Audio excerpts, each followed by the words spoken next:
say that like that. Hey man, I'm a Ninja Turtles fan, okay? I will ooze wherever I like. This one drink that's not even bad, you won't drink. And I'm confused. I am in anger. Good for you guys. I don't watch a lot of movies. I go outside. Okay?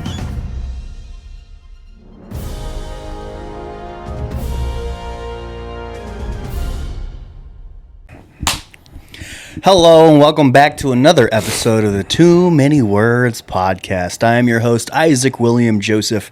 Across the way from me is my best friend, Jordan Van Cleve, or more so, former best friend, because homie has found a brand new best friend, and he calls her every single night. Anyways, Jordan, how you doing? I'm doing pretty good. How are you doing, Isaac? Oh, I'm fantastic, despite that super passive-aggressive introduction. Yeah, it was kind of It was low-hanging fruit, and I entertained myself quite often. Yeah, you do. Yeah. So, Jordan, why are you wearing a blue shirt? Why are you wearing white pants? These are cream. Okay. Stop it. Eggshell. Very nice. I don't know. I'm just wearing a blue shirt because it was clean and it was a button down. That's Yeah, it is purely coincidence. Actually, I just set him up like that. He's wearing Fantastic Four colors. I'm wearing a Doctor Doom shirt. This is I'm gonna say it right now. Okay, you saw the thumbnail, you saw the title, but I want you to know right off the bat, if you're listening, if you're watching, this is gonna be a very rough review of the Fantastic Four movie. Simply because this is the most time that has passed between viewing it and reviewing it. Viewing and reviewing it. That's kind of a misleading way to put it, but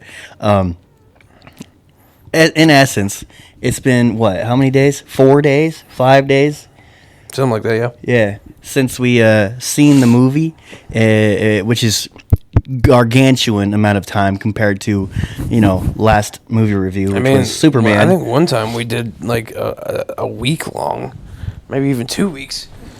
Yeah, but there's a reason why we don't do that. Yeah, there is a reason. But just know it's not going to affect a lot, except for the fact that we probably won't have straight answers on like awards and stuff like that. Yeah. Sorry, guys. But anyways, maybe we'll give it a more proper review some other time.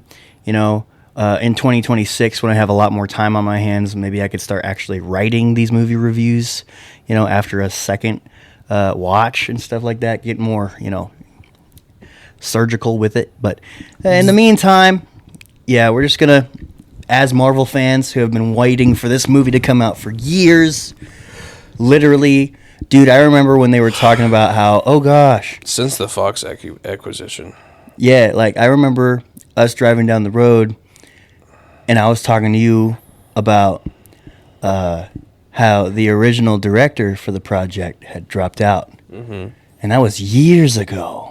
Mm-hmm. Years ago, bro.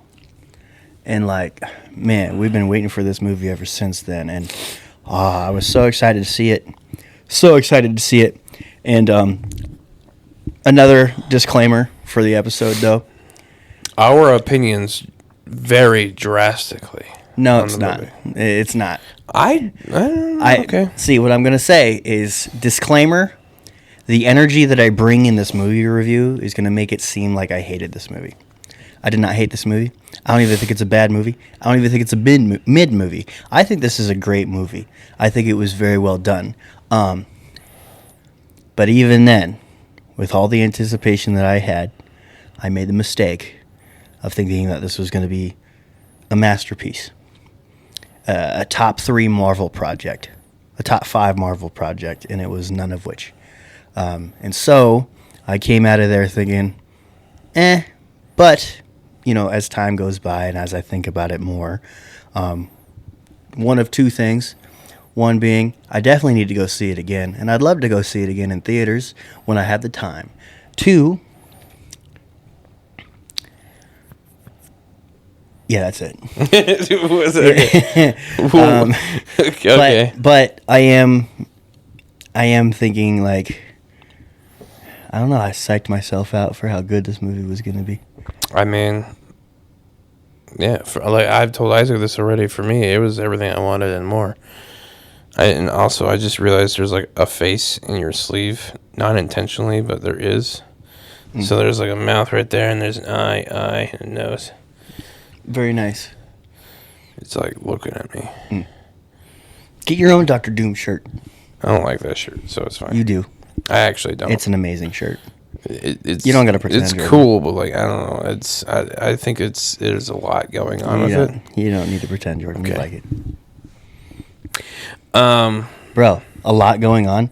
You got like 200 squares on your shirt. Yeah. Yeah. Okay. You jerk. All right. We don't have a drink review. Sorry. Get them lips wet. hands. We were gonna, but someone didn't let me go to freaking Walmart. But we do. What were we gonna review? Fantastic Filk. So apparently, it's hitting stores, grocery stores. Blue Milk, and it's to promote the Fantastic Four movie. Mm-hmm. And It's by Trimu. it's They got It's 4 really different weird. variations. really Well, not the milk itself, just different label. They got one for each person. each Fantastic Four member. Yeah. And we drank Mr. Fantastic. I No, assume. we drink the thing. It was the Thing's milk, but it was blue. Like I said, they're all the same milk. It's just different labels. Oh, like stickers. Yeah. Okay. Whoopsies. Okay. Did you even save the carton? No. Bro, what are you doing? It stunk. I guess I could clean it out, but I don't got time for that. It tastes weird. I liked it. It like I wish that the flavor was more prominent, but general consensus, it's good, but it's got some weird things to it. yeah, it was like blueberry or something like that. Yeah, which is ironically very similar to how I view the movie. Generally good, Yeah. but it's got some points in it where I'm like, what the freak? So What the freak, man? let's get into it. Theater experience. Where did we go? 8 out of 10. It was Cinemark at Jordan Creek, you know. Me Creek. We can't see everything at the floor, but it was nice. Yeah. It was good, though. It was good. It was all right. Yeah. Yeah, the movie experience was just fine, except for the fact that I was super mad. Cinemark. You know what? That's where it all started. Yeah, it is. It is. Cinemark, you've pissed me off, man. Okay, who are the big wigs making decision at Cinemark to make me dumbass decisions like, oh, let's sell popcorn buckets to movies 2 weeks before that movie comes out, so nobody who's actually there to see the movie on opening day, you know, the ones that are supporting actual theaters and buying movie tickets for those actual theaters and seeing the freaking movies in theaters because that's what you're supposed to keep the freaking medium alive. Popcorn buckets. The very famous Galactus popcorn bucket, world's largest record-breaking popcorn bucket in the history of popcorn bucketing. Okay? Immaculate. Okay, we were about to drive 2 hours to AMC to watch it there because of the popcorn buckets. And then Cinemark said, hey, we also have a Galactus head. They were actually the exact same one. Yep, the exact same one. It's just that AMC announced first. And I'll tell you what, I almost drove from Des Moines to Cedar Rapids. Anybody from Iowa knows how big of a freaking drive that is. It is Cedar Rapids, right? The closest one. I think so. I don't remember, I'll be honest with you. Anyways, far.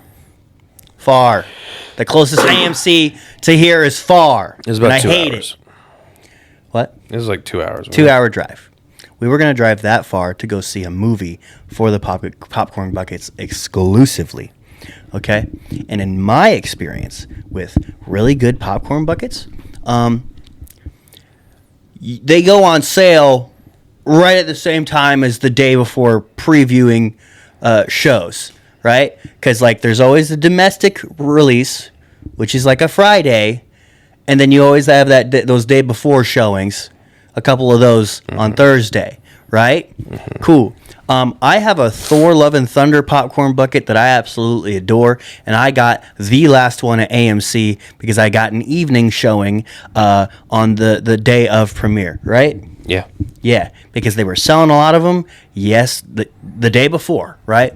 So essentially, how AMC operates is that crap don't hit the floor until the movie is being able to be viewed, right? What the frick, Cinemark? I walk up to a guy, oh yeah, those have been sold out for weeks. Freaking what? I mean, I'll admit, I knew that they've been on sale already, and I just assumed that you did too. No. I apologize for that. Bro, I don't get it. I don't get it. Because guess what? I got a cousin that works there. She had no clue about him. Interesting. Yeah. I don't know. But like now people are scalping a Galactus head for as high as $200 for a popcorn bucket. And how much was it retail? $70. Yeah. The lowest price I can find, Jordan, is $120. Yeah. But you know what? You know what's going to happen, Jordan? What? Every popcorn bucket rides its cycle. Yeah. Every single one, okay? Yeah. You can actually buy pretty cool popcorn buckets to movies that came out 3, 4, 5 years ago for like $30. Yeah. When that was like the retail price or even less than the retail price. Yeah. I can buy Dom's Charger right now because I found it on Facebook Marketplace. Yeah. Seriously. And the Barbie Movie's car on Facebook Marketplace. Oh, yeah, we actually wanted that one, didn't we? I'm thinking about getting both of them and sitting them side by side. Yeah. Dude, that'd be so cool. But once again, both of those cheaper than the original retail price at the theaters because guess what? They're older movies. Okay? Yeah. Galactus's head is going to ride the hype, right? And then it's going to go down eventually. Like I'll buy it even if it gets as low as, just back to retail price. Yeah. But I didn't know that the Herbie popcorn bucket was going to be so cool. Like I legit just thought it was like another popcorn bucket that was gimmicky and it was going to be like stupid way to fill it with popcorn and a stupid way to fill it with soda and a stupid way to fill it with candy. But then I found out that it played Fantastic Four music. Yeah. And it projected the logo on the wall. That's dope. The Herbie one, that was the expensive one. Like Galactus was expensive, but I'm pretty sure the Herbie one was like $100-something, wasn't it? No. Do you know how much it was? I think in my very, very light research, they had quite similar pricing. Actually, really? Okay. Yeah, I think like maybe $80. I mean, the Galactus head did have like a premium paint finish to it, so yeah. I wouldn't know. I've never seen one in real life. I saw lots of pictures. Lots of pictures. Yeah. So ridiculous. Absolutely ridiculous. And so yeah, I kind of went into the movie really pissed, to be really honest with you. But I want you to know right now that did not sway how I was going to view the movie. Oh no, man! No, for real. Like I waited years to go see this movie, and only like a month and a half ago did I hear about these Galactus popcorn buckets. Yeah. So like truly, I although I was disappointed, although I was upset, I'm a really big silver lining guy. I'm like, well, I guess I don't get to spend $80. Yeah. It's $80 I could put somewhere else. Guess what? Went towards gas because they had me freaking go to Indianola 3 times this past week. Oh, that's right. You were down there for the Warren County Fair, right? Yeah, I'm an exhibitionist for exhibitionist. Yeah. Good thing there's a lot of those over there. No one knows which one you were. Exhibitionist. Yeah. Exhibitor. Yeah. Anyways, there's probably a decent. Well, no, never mind. He's probably in the UK right now. Okay. Anyways, I don't know who you're talking about. Never mind. But probably not a good idea. Let's get into it. People. Jordan, you got the phone. Who's in this movie? Pedro Pascal, Vanessa Kirby.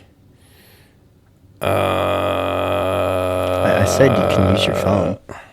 Here's your phone, big dog. I don't really know anybody else that Jordan didn't just name. I mean, there's the guy that's in the Hellfire Club, right? Oh yeah, Joseph Quinn. Yeah. So Pedro Pascal, Vanessa Kirby, Eben Moss Bachrach. You mean Evan? Eben? Oh, I thought you said even. I said Ebon. Okay. And he was the Thing, right? Yes.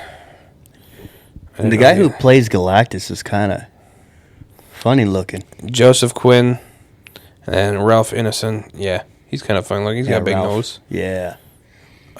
Julia Garner, that she was the Invisible Woman. You mean Julia? Not the Silver Surfer. Not Yeah, Invisible there you Woman. go. There you go. Natasha Lyonne. She was the love interest for the Thing that like all of their scenes got cut. Did you know that they cut like a lot from this movie? Really? Yeah, like I think they cut like a half hour's worth of content. That's why the freaking pacing was all over the place. Are you kidding me? Like I'm discovering after the fact that like there's whole like things that were just gone. Mm-hmm. So And they're saying that they're saying they're not going to be releasing a director's cut, which kind of pisses me off. Oh, they will for like the 25th anniversary. or Maybe, I guess, but I don't know. And Paul Walter Hauser. Oh my gosh, dog. When I saw him as Mole Man, I'm like, oh my gosh, I've seen him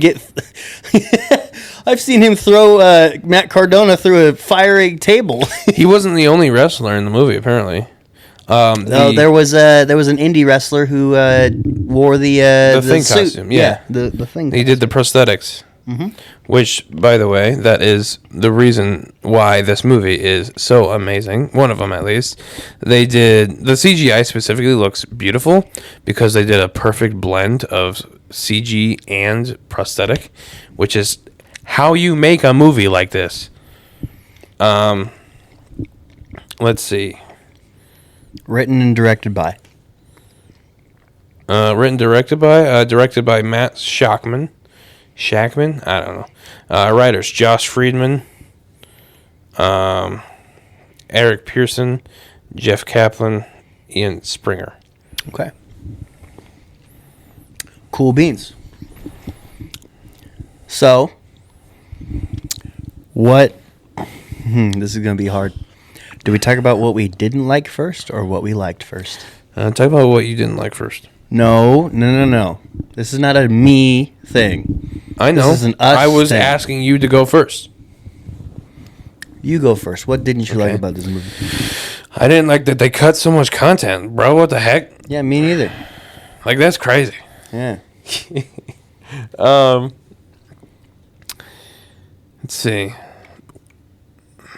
We talked a lot about it already, and I'm struggling to remember what I talked about because I want to be consistent. Yeah. There's no way you think this is a perfect movie.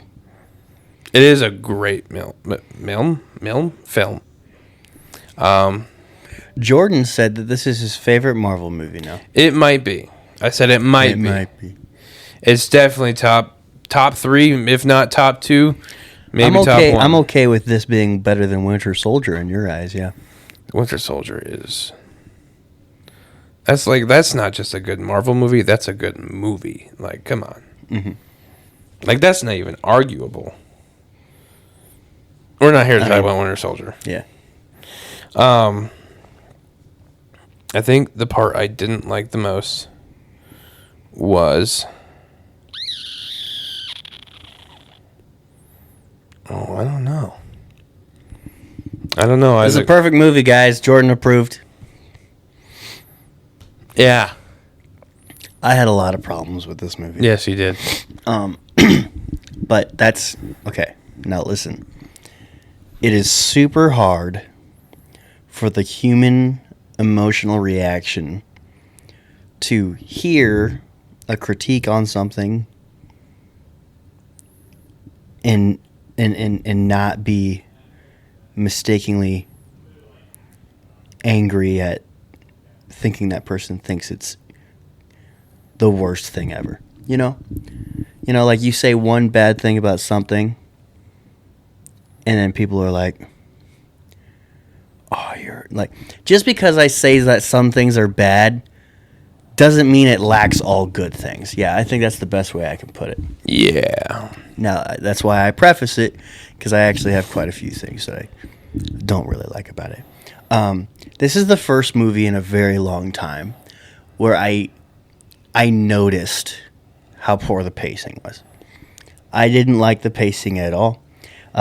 It made some, ideas that went on in the movie seem less significant as compared to how actually significant the ideas were. Like how many back to the drawing board moments are we going to have for Reed Richards in Fantastic Four, and like, I don't know. It's just how seamless. Spoiler alert, by the way.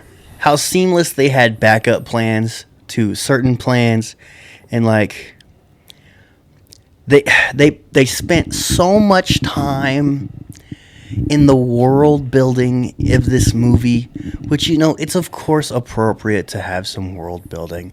It's the first movie that's gonna take on Phase 6 of the MCU, and at this point I had long forgotten about the phases anyways. Like 4 and 5 is kind of just like Yeah, they kind of blended them all together. Yeah.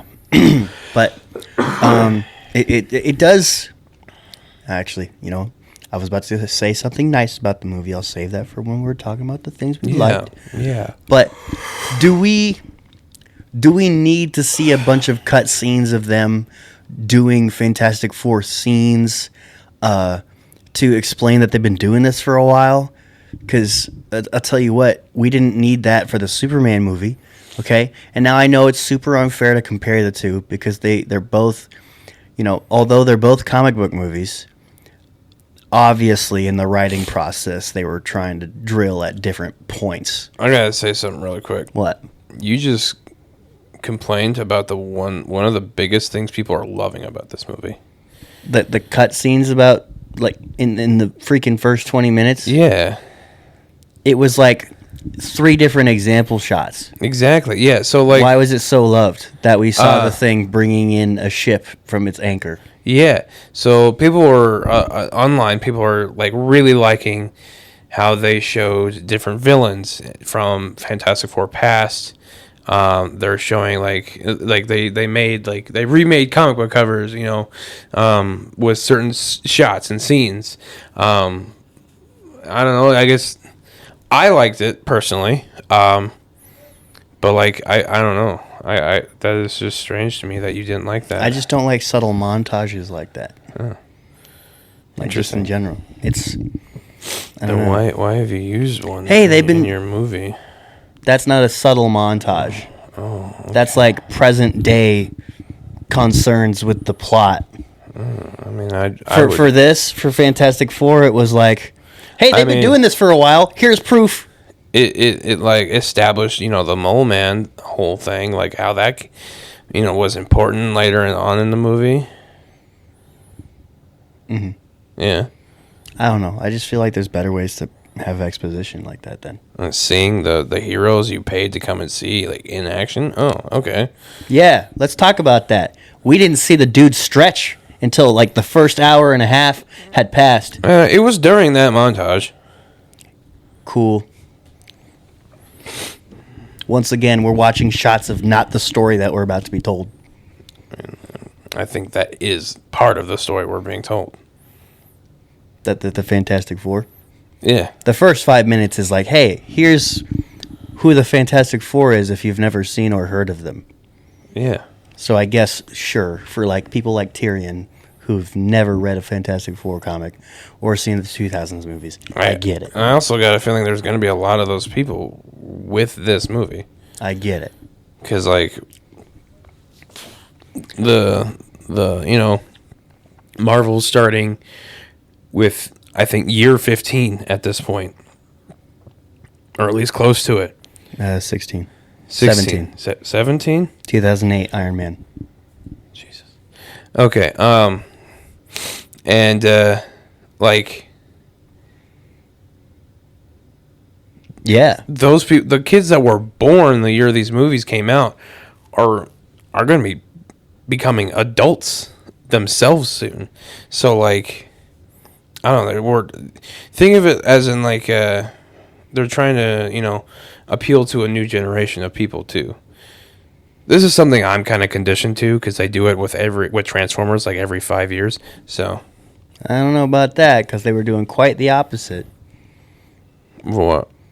There was that whole chapter where like people like you and me were like getting sick of the Facebook moms who had problems with the MCU growing up with the original fans. Like how the F words in Guardians 3. Oh yeah. Or, Deadpool and Wolverine exists. Other than like, Sue Storm giving birth, this was a pretty family friendly movie. I mean, yeah, you could even say Sue Storm giving birth is family friendly. Okay, yeah. All we saw was her legs. Fair enough. But I only just learned that that they took a lot of stuff out of the movie. They did. As soon as you said that, I'm like, that makes sense. I also that shows all my issues with the pacing of this movie. I'm not someone that hated the pacing though either. So that is that. See, it's because I rarely ever notice the pacing, and whenever I do notice the pacing, that means it's like really good, or it's really inconsistent. I'm not gonna say it was garbage. It's a coherent story. It makes sense. It has a natural domino effect, right? But it was like, I don't know, it was hard to tell story progression. It really was. And as for me, a lot of what I was expecting is my fault, even though, yeah, it did lack a lot of action. It's going to come off like a little bit ironic or hypocritical that I was like, we don't need these exposition shots in the beginning. It really wasn't until halfway through Act 2. Dude, maybe even Act 3. At least for Reed Richards in particular. So, for me, I view the entirety of the space scene as Act 2, right? Sure, yeah. And, like, Act 3 is the entire process of them, defeating Galactus, whatever. Right? Which means that Reed Richards did not get stretchy until Act 3, bruh. It was crazy. Did you not see him fighting that orangutan? Dog. Like, doing cool stuff. Oh, yeah. To be honest, the only person that was consistently doing cool stuff throughout the entire movie was Sue. the Human Torch. Oh. And I guess Sue, but like action levels. I will say, I kind of felt like the Thing did nothing. Nothing. He did nothing. Yeah, like, he really didn't do a whole lot. No.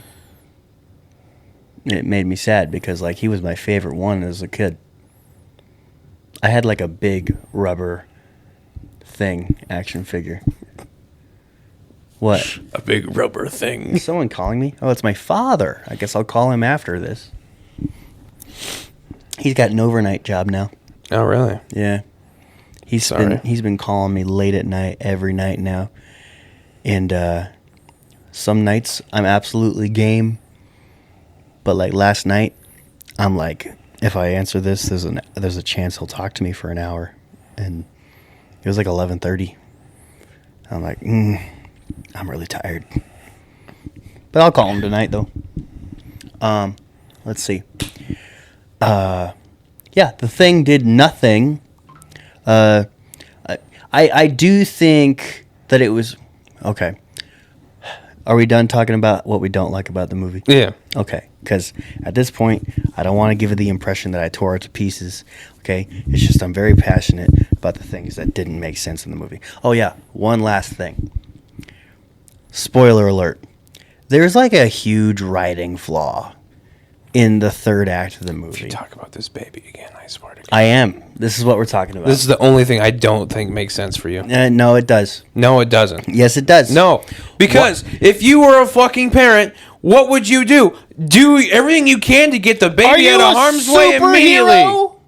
Are you a superhero? Doesn't fucking matter. They had already settled on using the baby yeah, for but the they mission. didn't want to. Bro, they did it way too early, okay? And it's because of poor writing that they did it way too early, okay?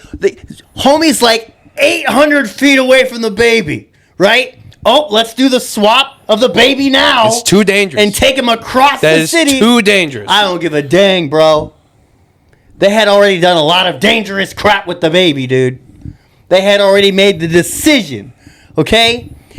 Galactus is slow as hell, okay? Obviously Logically, he should move in the same way that Ant-Man moves, but I guess not. And there was science behind why freaking Ant-Man moves the way he moves. But anyways, I guess we're going to forget about that in this movie for whatever the frick reason it is. Anyways, Galactus is slower than 3 of the 4 Fantastic Four members. The Thing is the only guy that thing's faster than. Human Torch can fly. Mr. Fantastic can stretch and be literally in 2 places at once. I will say, Sue can move the baby with her brain. I think with that scene, there was a little bit too much sort of a time skipping, like in essence, to save time. Like I get what you're coming from, but like, you do bring up another good point.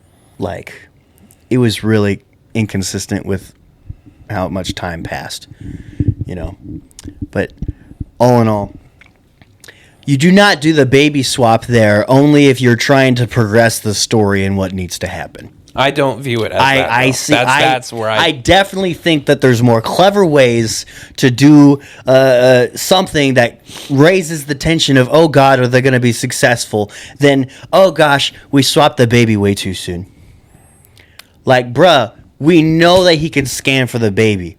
Okay, we as the audience do. There was no. It's about immersion, baby. Immersion. Let's talk about immersion. Nobody in that audience thought that swapping the baby that soon was a good idea. Yeah, but that's the whole point of us being the audience.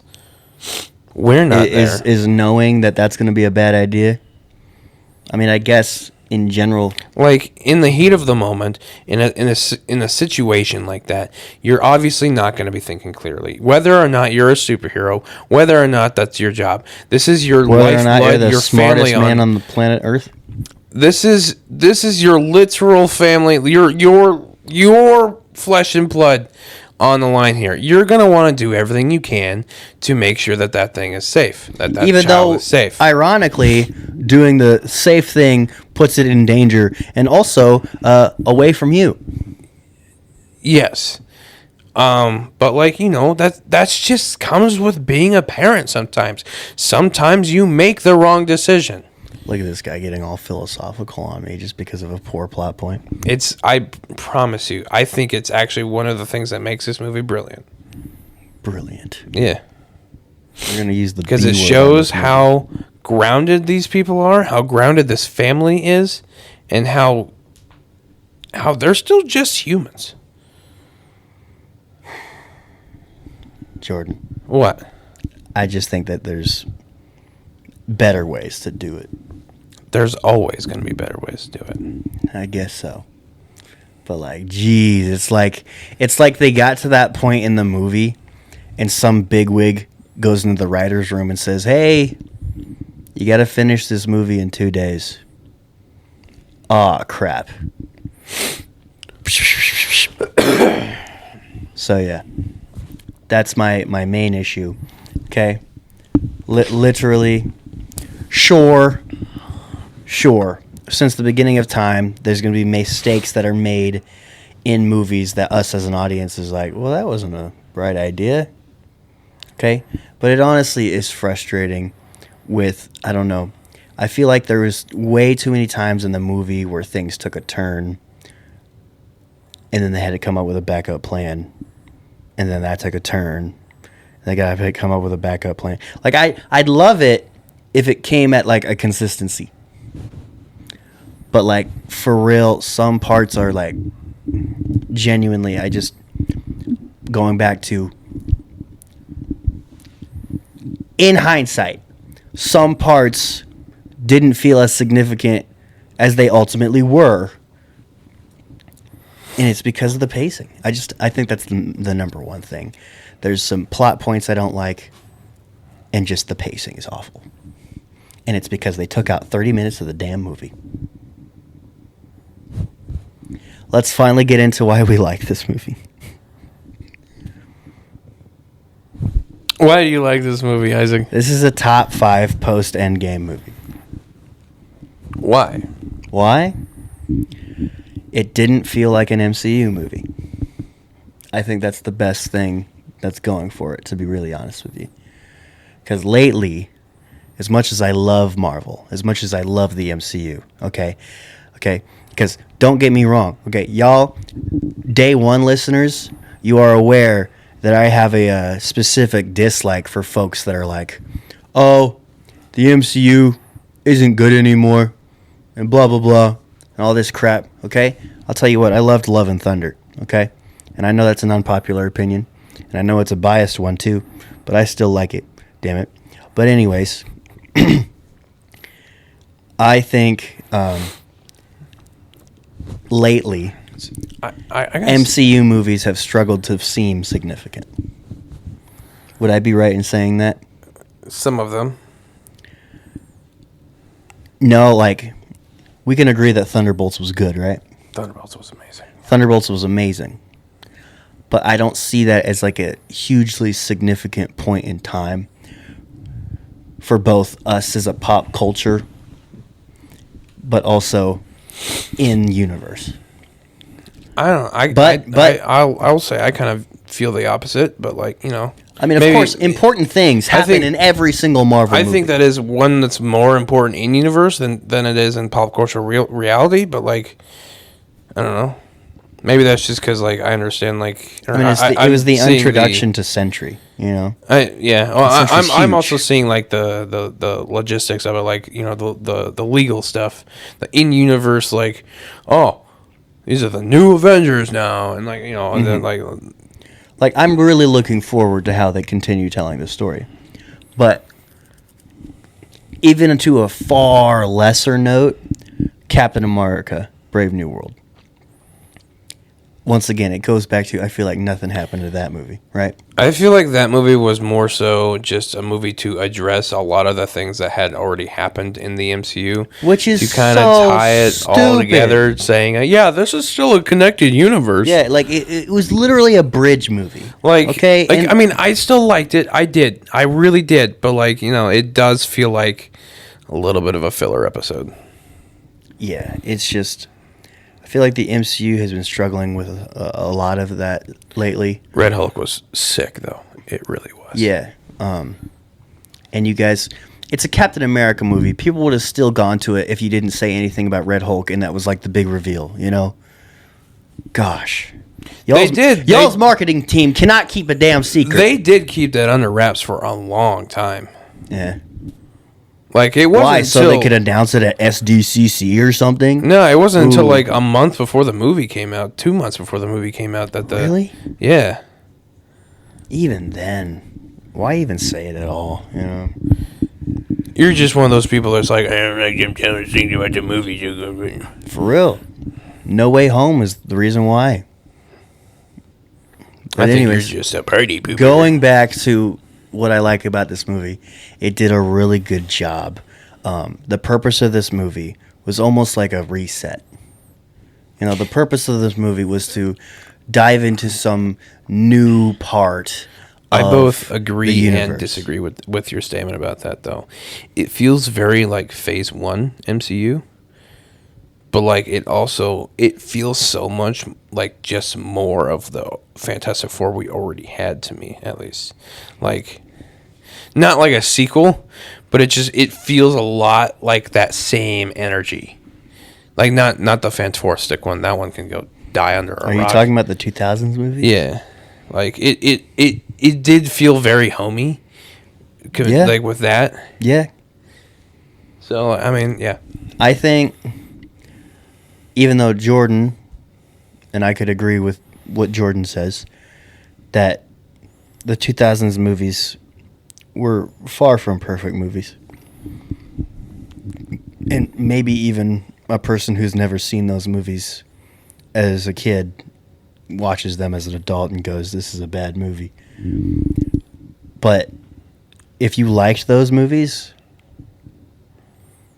you probably definitely have something in your heart for moments in this movie. Yeah.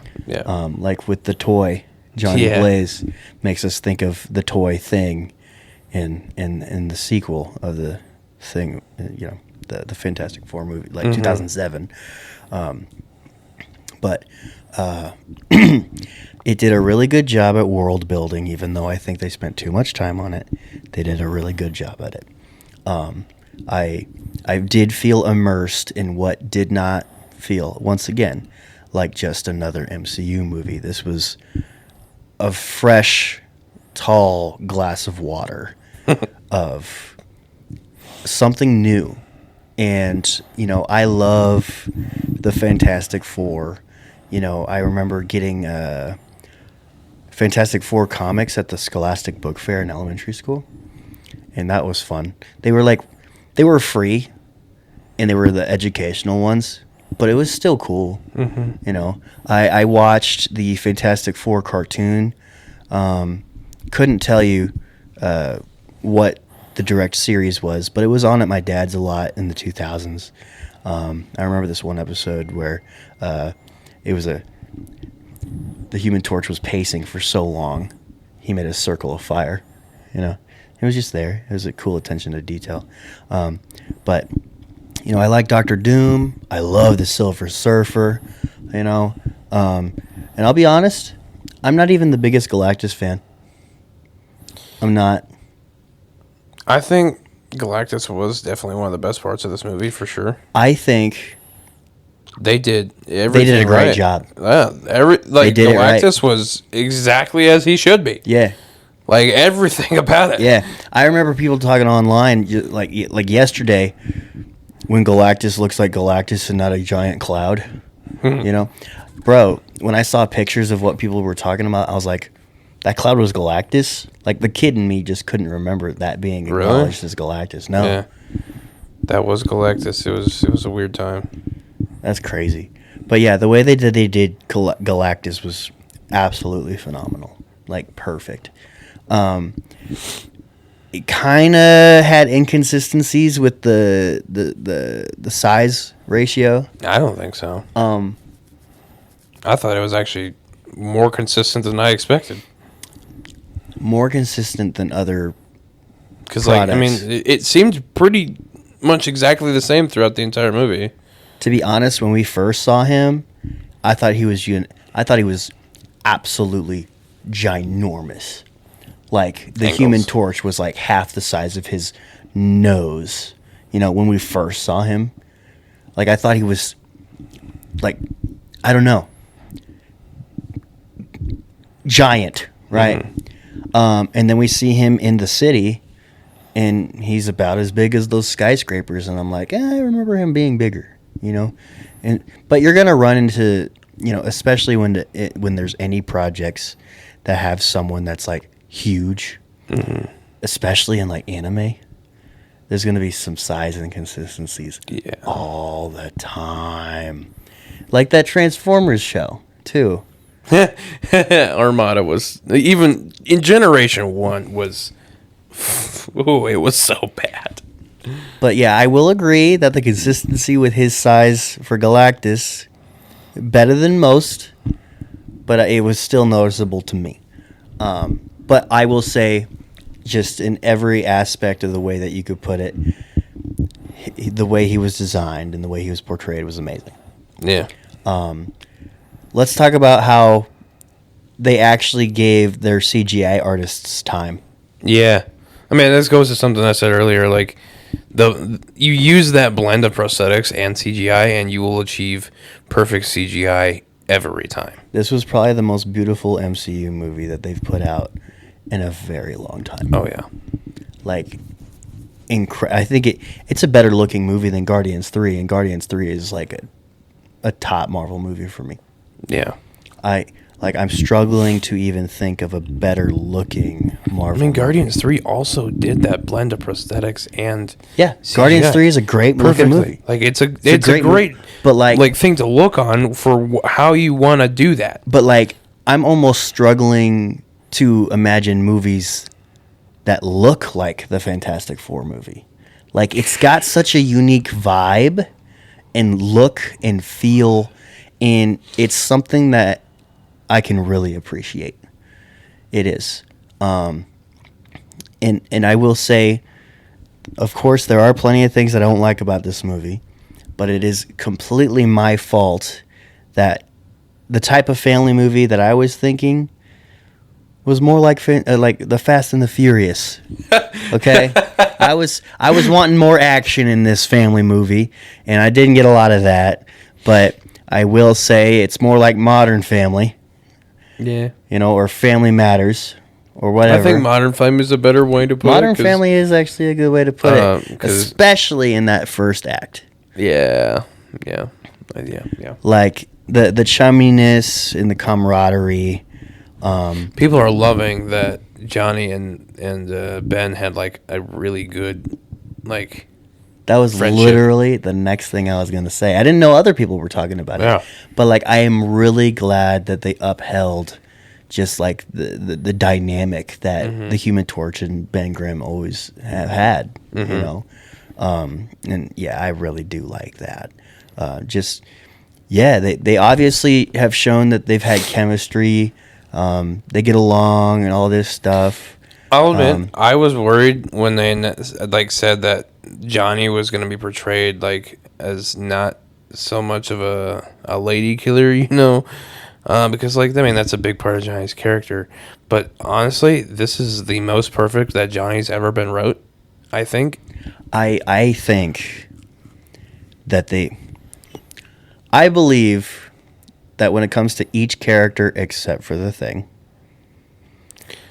I mean, they better give him some love in a future movie. But I think each character was wrote perfectly. It's just not like maybe it's just because they took 30 minutes probably of mostly the they Thing took out. a lot of the Thing out. So, but I will say, it was almost like a subplot, the mission that the Human Torch was on. Johnny Storm, like figuring out the language of the Silver Surfer and all this stuff. Like That scene they, was freaking like awesome. they showed that he's not a complete doofus.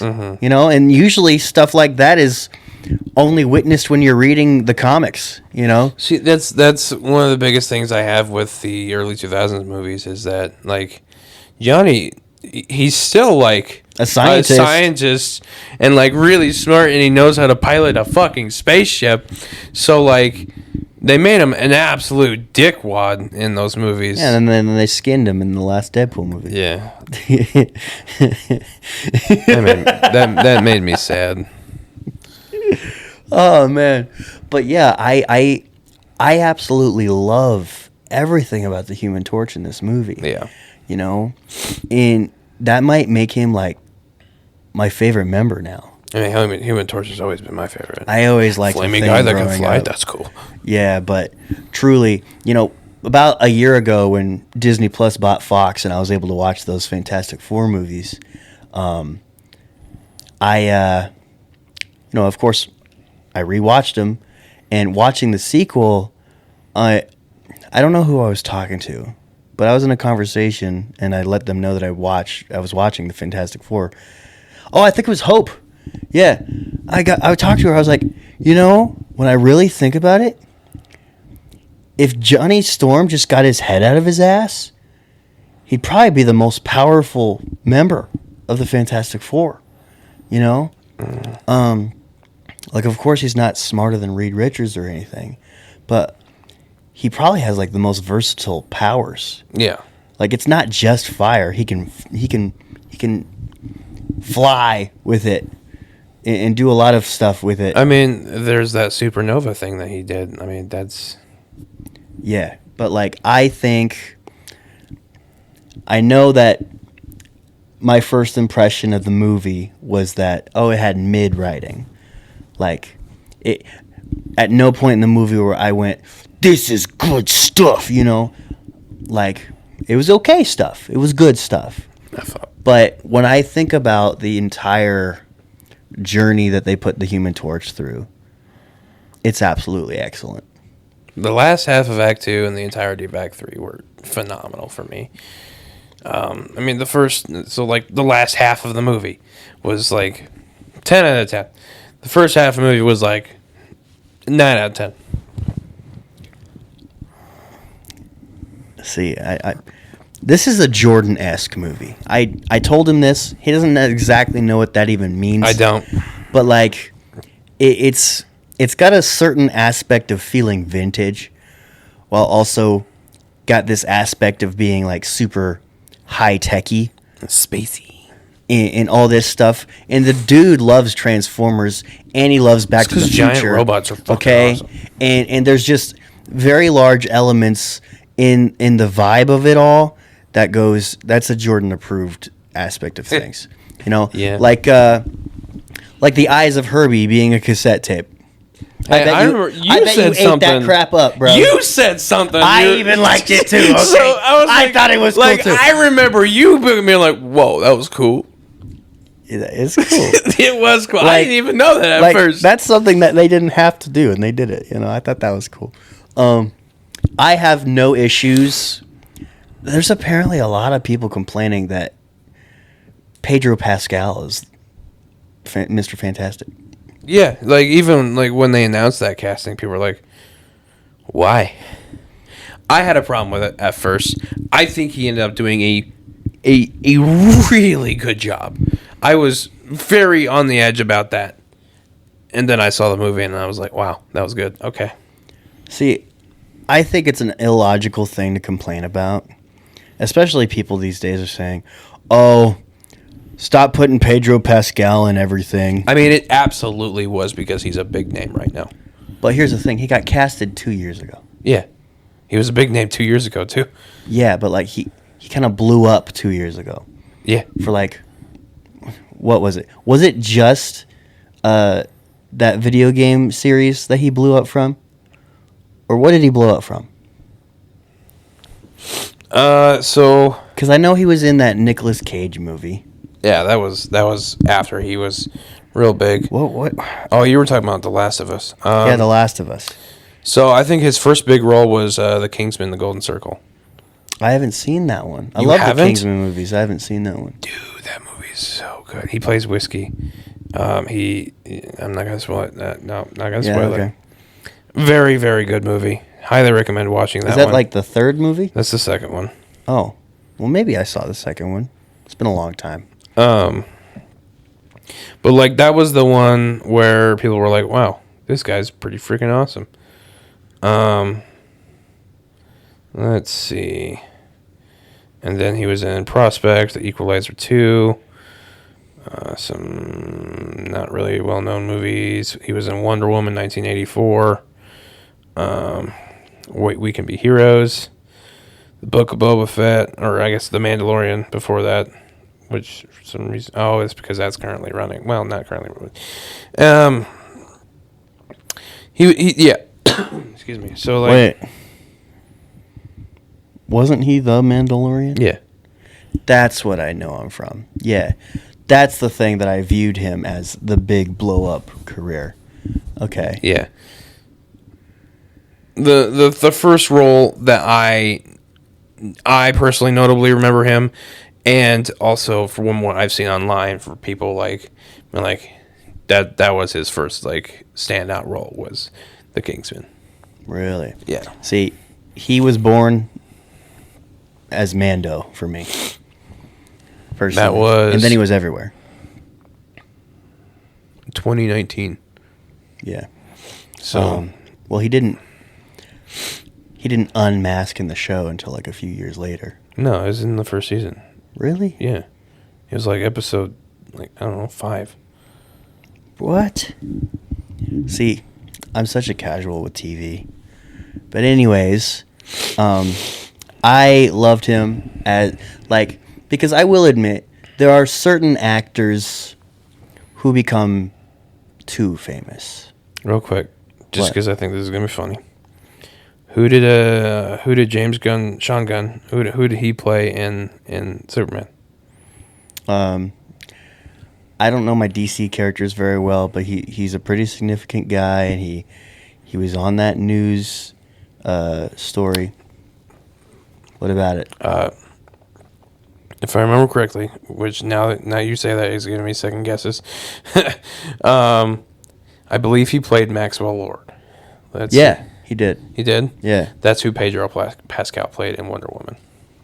Really? Yeah. That's funny. Okay. That's fun.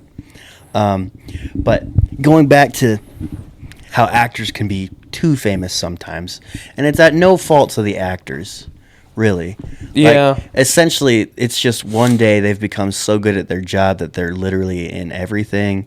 Everybody knows their name. Everybody knows their likeness. And unless you're going to go under the makeup, like Christian Bale as Gore, I mean, even then, he still looked like Christian Bale.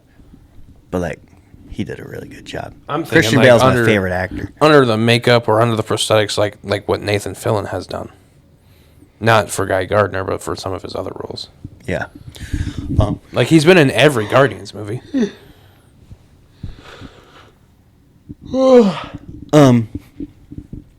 He has. Yeah.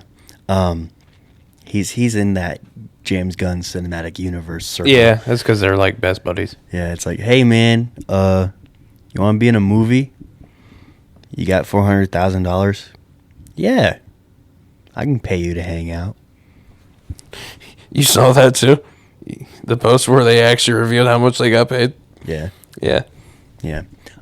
Very appropriate. Yeah, honestly. Because like he wasn't levels in the of movie. payment. Well, he was probably in the movie the most of the Justice Gang. But like, What, you know, it's also Guy Nathan Gardner? Fillion. Yeah. I think Mr. Terrific was in there more. Actually, no. Yeah, you're right about that. I You're think- definitely right about that.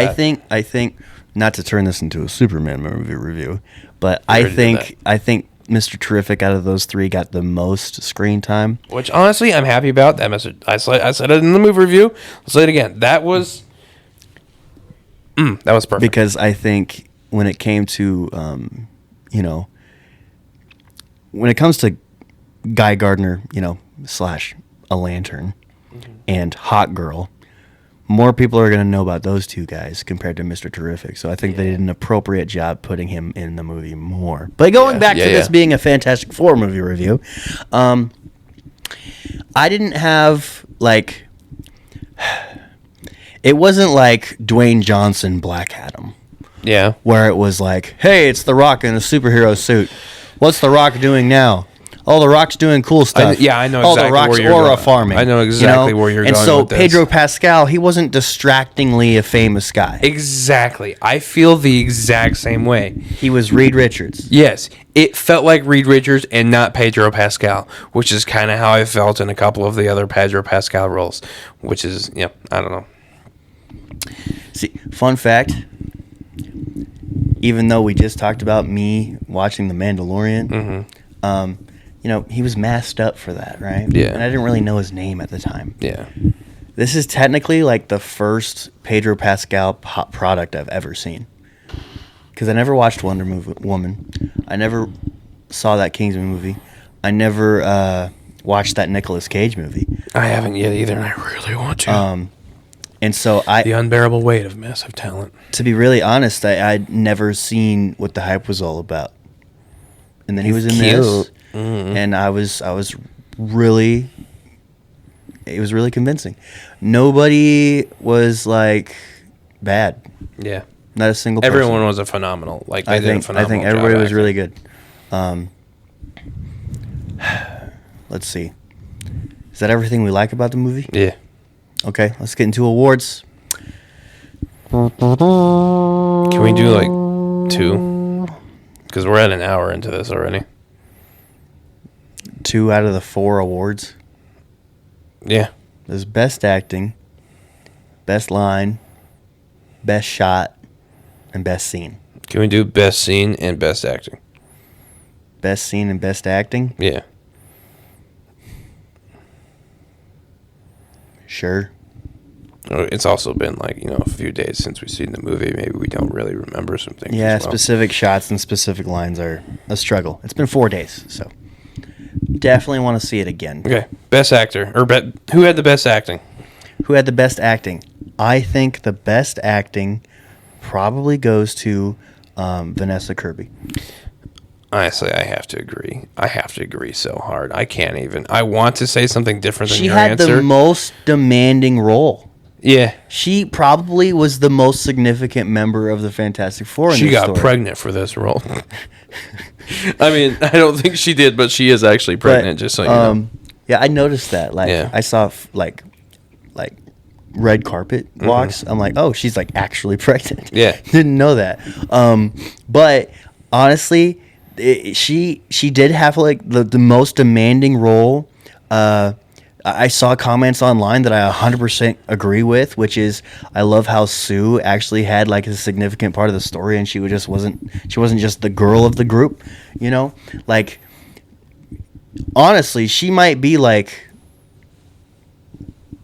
the catalyst to the movie. Yeah. No. Actually, I really agree with that. Like hard. So Vanessa Kirby, I think she did exactly what the movie needed from her. Like I was saying, I really want to say a different answer than you, but she deserves it. Yeah. She really does. Yeah. All right. So best scene then. You go for. I'll go first. My favorite scene of this movie was when she addressed the rioting crowd, when Sue Storm did. That really, it really spoke to me, I guess, kind of. It felt really powerful. It felt really strong, and it felt like she actually cared about like all these people and also her own family, and that she was gonna go to like no end to figure out a solution. And I think she delivered the speech really, really well. It was about 2 days ago when we argued about this, right? Yeah. I will say that when I was watching that movie, a rush of relief went through my body when that speech actually worked. And, hearing the words that she said, it was actually quite logical. Yeah. I will not sacrifice my baby for the world, but that does not mean I'm sacrificing the world for my baby, Yeah. or whatever she said exactly. But that was a good moment. I just don't think it's the best one, at least when it comes to what I found interesting. Once again, I didn't plan on us actually reviewing this movie for the podcast, so I didn't have my director's eyes on. Yeah. I was just sitting back, and I I was wanting to. It kind of feels like you did. I was wanting to see some cool stuff. Okay, and there's just some things I innately just noticed now. Okay, anyways, I just wanted to see. I just wanted to see some cool stuff, man. And so it's gotta be. It's gotta be like something that the Human Torch did, because like he just had like a lot of really cool moments. I mean, a runner-up is for sure the scene where he stops her with her language. Yes, and has all of the the stuff playing. I think that is so cold, bro. That made my heart like pump. Like it was so big brain. It was so, this guy that we've seen as an absolute buffoon for and then decades he spoke in her language. That was. I think that was genuinely what got me really over with the Human Torch character in this movie, because it's like, the Quinn guy. We're gonna have the Stranger Things guy play as Johnny Storm. I liked that casting. A lot of people were very on the edge about that one too, but like I thought that was cool. I didn't have any opinion on it because I'd never watched Stranger Things. I did. And it's amazing how like different he looks. When he did that, when he went through the process, once again, basically his own subplot of making the effort of figuring out the Silver Surfer's language and then flipping the switch on her, outsmarting the wisdom character that is the Silver Surfer. The Silver Surfer is one of the smartest, most poetic beings. Yeah, it's like they're intellectual that's their whole people. thing. Like, and for him to do something like that, this is a freaking phenomenal way to establish the new Human Torch. Like, you're not gonna underrate this guy. You're not gonna overlook this guy. Oh my gosh, this is probably one of the most in-depth, three-dimensional character developments of the Human Torch we've ever seen, and I'm really, really glad that we got it. And so it's definitely that scene where he flips the switch on her, and I think that's what really spoke to me about how impressive this Human Torch in particular actually is. Plus, I also love the Silver Surfer and all the moments there. I'll admit, I think the Silver Surfer in this movie was kind of that's probably the most underwhelming character. I mean, she was still great, I think. So, I think it was definitely a different direction to go with the female one, but it I don't think it hurt or helped this movie at all. I think it was still just the Silver Surfer. Honestly, I'm really glad that now that the movie's out, I'm not really seeing anybody complaining about the Silver Surfer being female anymore. Yeah. I never had a problem with the Silver Surfer being female. I was surprised when I found out. I'm like, oh, that's different. I mean, it's in the comics. It did. It's in the comics, but it's like that's not the Silver Surfer, that we know and love. I really like the design of the board in this movie. I did too. I just have one complaint. I don't care what gender my Silver Surfer is. Make it bald. Yeah, I thought that was the weird. hair. I thought that was weird. The hair kind of gets to me. Bald women are hot. Okay. Okay. Okay. If it's like a really if we want to make any feminine statements about this, okay, I'm not anti-woman, but I'm anti-Silver Surfer having hair. Yeah. Okay. It didn't Is that really a fair assessment? Sense. I feel like she would have a stronger presence if she was bald. Yeah. To be honest. Yeah. I kind of agree. Sorry. But sure the Silver Surfer could be female, but just make her bald, Yeah. I feel like that goes a little bit into the wisdom look. Yeah. To be honest. But I do think that she could have more thought-provoking dialogue than she did in the movie. She did have some of the good thought-provoking dialogue. She did. She just needed more of it, I think. I kind of wanted more of the Silver Surfer in general. Yeah. To be honest. There was not a lot of her. No. And who knows if we'll ever see her again, to be honest, which makes me sad. The Silver Surfer. That is the biggest thing. I feel like there is a lot of things up in the air with this movie. I think, wherever a you know what? I should stop worrying about it. They should be in Secret Wars. Because they're both in Secret Wars. We've seen the post-credit scene of Thunderbolts, all right?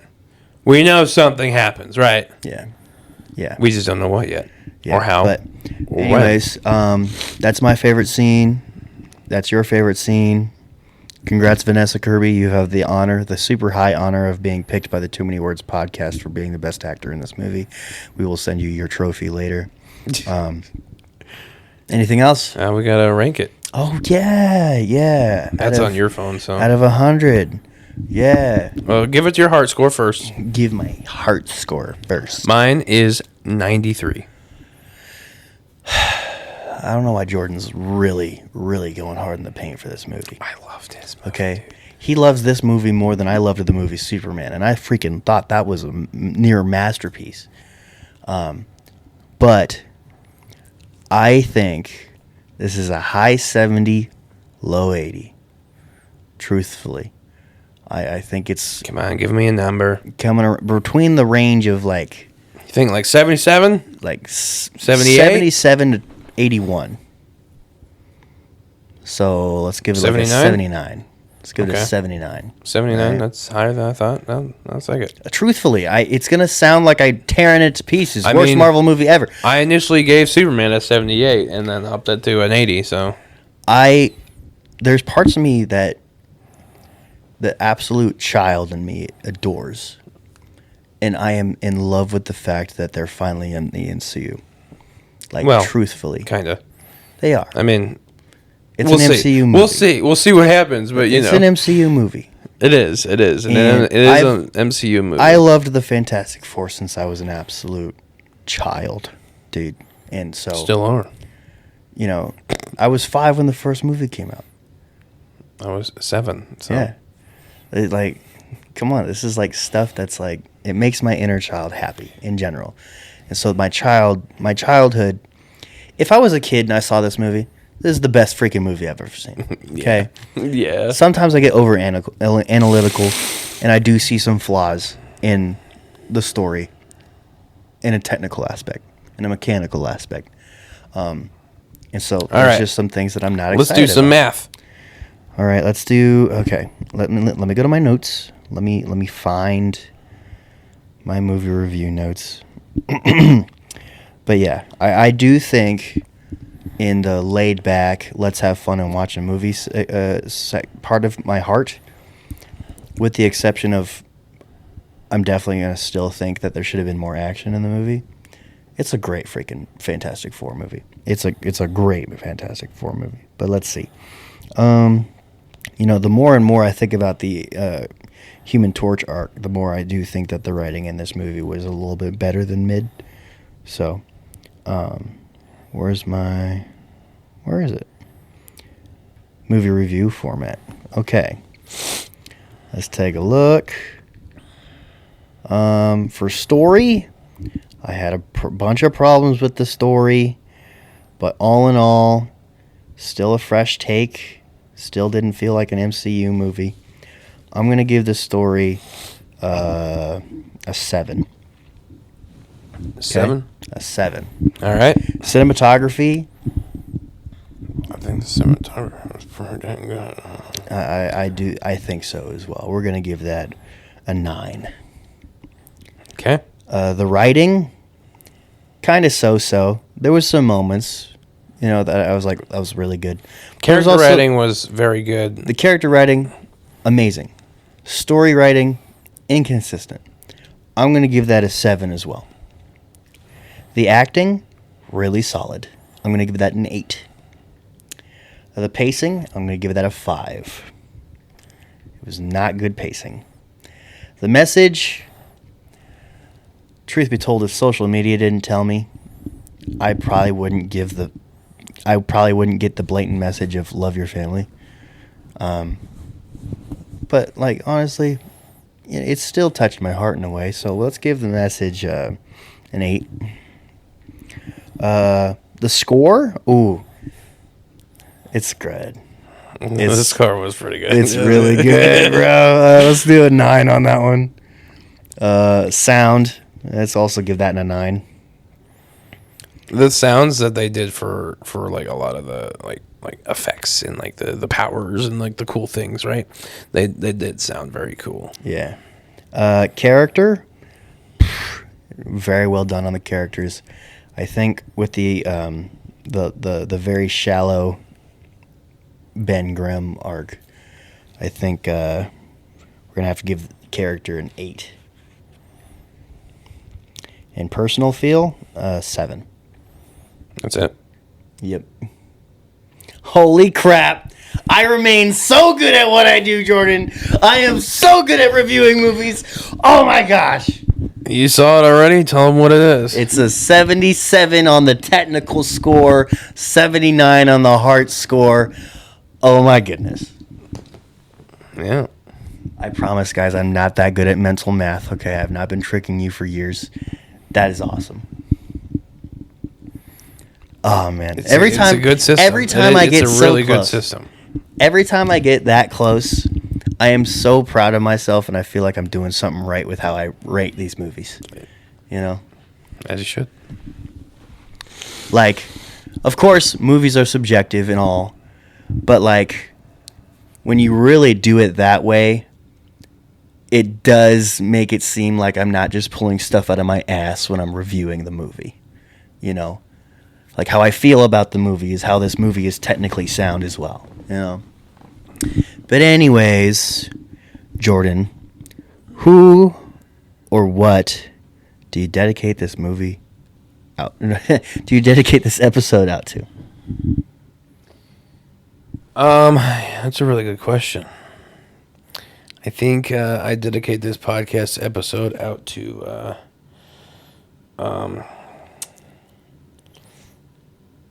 dryers, like, you know, laundry machine dryers, because I love it when they are actually working. Okay. Nice. I dedicate this episode out to my papa. He came and saw the movie with He us. came and saw the movie with us, and the day before that, he came and saw Superman with me. And What were his thoughts on this, like, on Fantastic Four, like, after? he thought it was really good. Okay. You know, my papa obviously doesn't dissect movies the same way we do. Yeah, that's But, for sure. you know, my papa's just out here trying to have a good time with his grandson sometimes when he's trying to go see a movie. Yeah. And so, yeah, he really had a lot of fun. I mean, I saw Superman with my grandpa. He had and no problem grandma, with it. and it was. I honestly, I loved that. I loved going to see a movie with them. That was my first time seeing a movie with both of them. Really? Yeah, I've seen movies with my grandma like a lot. I saw the first time I ever saw Transformers 2007 was with my grandma and the movie theater in Perry. You know what's crazy is that, like, I think Superman was also the first time I had seen a movie with both my Nana and Papa. Because, like, usually it's Papa and I. That's for a lot of movies. Like, very rarely is Nana and I ever going to... See, that's the thing. Superman is very special with older generations. It is. It really is. Oh, yeah, there's one more thing we got to talk about. I keep forgetting about Oh, this. stupid man. Don't worry, this we one's already easy. did episode this dedications. One's easy. This one's easy. Okay. Tap water is better than Dasani. No. No. No. No. That's it. If you drink from the sink, you either do it because you have to, or you're an animal. Okay, there's no in between. Back in my day, Like- we used to like- drink from the hose. Like, I can understand if you don't have an amazing living situation, you know, and because of finances, you drink from the tap. I understand that. Okay, I did that as a kid. But, like, if you have the option to not, It's 2025. what Come are on. you doing? Okay. But yeah, I dedicate this episode out to my papa. I love going and seeing movies with my papa. Like, Yeah. genuinely, it is such, like, a special thing. Because, like, we've been doing that for years.